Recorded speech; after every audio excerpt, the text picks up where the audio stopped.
Hi, welcome back to the video book Ballads, A Tinker's Dozen. We're going to read the last part, the second part, of the fourth story, or song, in the book. So sit back, relax, and enjoy. They rode east. They rode fast, never looking behind. The sun set, and the stars appeared in a cloudless sky. And then, finally, the two came to a cliff that loomed above the sea.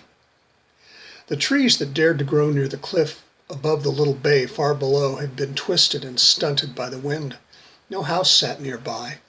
The last building that they had passed on their breakneck flight was a tumble-down church, whose roof had fallen in years before, and whose weed-choked graveyard was filled with splintered wooden markers and a couple of crumbling crypts.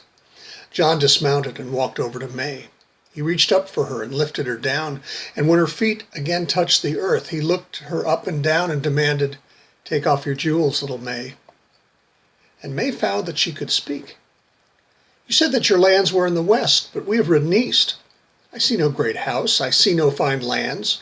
All I see is a barren cliff and tortured trees, and the tumble-down church that we passed hasn't seen a wedding for many a year." "My little May," John said, "this place is mine. This is the place where I have sent 8 others to heaven before you, and you will be my 9th. So take off your jewels, little May. They are worth too much to lose to the waves and sand." "If you want my gold and jewels, you can have them," May told him, as she lifted her mother's pearl necklace from her pale, soft neck. "Take all that I have if you'll let me live. What beast is so cruel to kill a girl on the day she was to marry?" John sneered at her. "Take off your dress, little May. It's too finely made to leave on the rocks and sand." May saw the greed and the lust and the evil in his eyes, and then she said, "Then turn around, John. I am just a maiden who has never known a man. Please leave me my dignity and look away."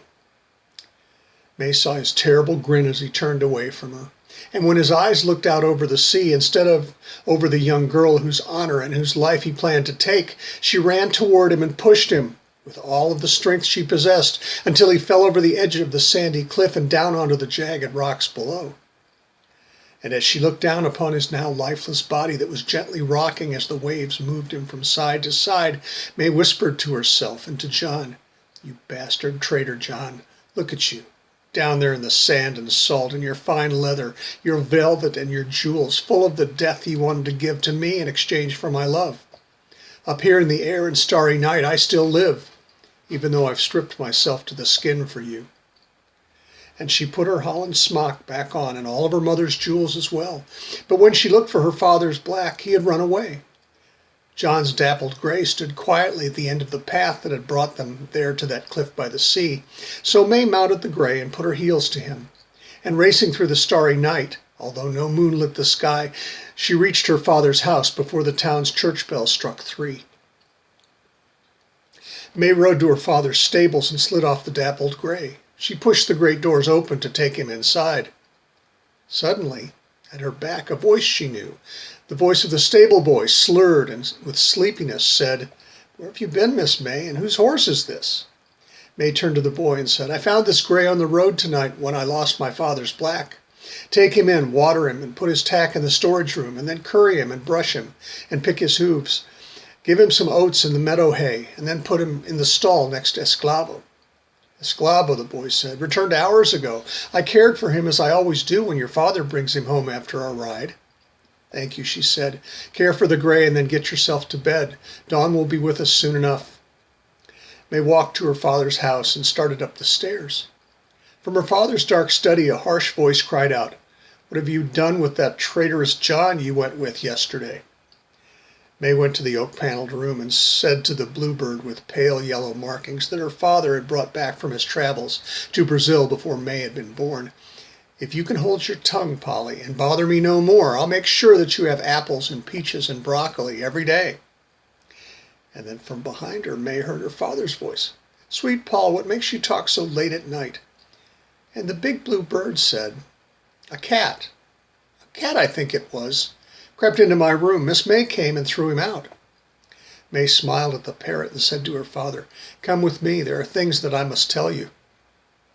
And she took her father to the kitchen and sat him down at the servants' table. May found some good cheddar and a loaf of bread, and then she poured 2 mugs half full with cider. "Join me, Father," she said as she cut a slice of cheese and tore off a piece of the bread. "Tonight I have done a deed of which I am not proud, but which has given me an appetite." And the two, father and daughter, talked about the day, the night, and John.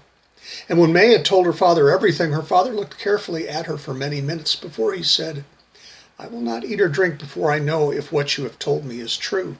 The sun will be rising soon. Show me the body of this John." May left the kitchen and went to her room to put on her riding clothes, and by the time she went down to the stables, her father had saddled the black and the gray. They rode to the lonely place where May had done for John as he would have done for her. Her father looked down at John's body and said, "Those are the Carline sands. Let us ride down to his body so that I can see him clearly." They rode down to John's battered corpse, and May's father saw John's broken body and the broken ring that clung to his finger. Then the two of them lifted John's body up behind her father's saddle on the black. The father and his daughter rode quietly back to their home, and when they had reached the stables, passed them by to ride to the quiet high fells, the barren land fit only for sheep to graze upon. They dug a hole in the stony ground and laid John there. May's father, taking John's velvet clothes, leather boots, and jewelry to be burned, and so that John would never be found.